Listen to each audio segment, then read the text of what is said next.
Since installing this sound system at the front of the bus, I've made a few refinements, like replacing this charger that protruded significantly outside the socket with one that sits almost flush, and replacing a 6-foot long USB cable that I happen to have with the shortest one that would do the job. After playing with my sound system for a while, I've discovered a problem with the subwoofer installed as it is against sheet metal. It has a rasp to it.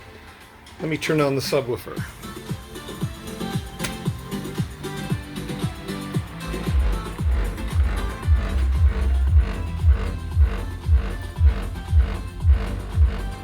I've got to figure out a way to fix that. What I'm hoping will do the trick is some kill mat left over from sound insulating the generator housing.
While it's not perfect, I can hear a little bit of a rasp if I really crank the subwoofer beyond what I normally would.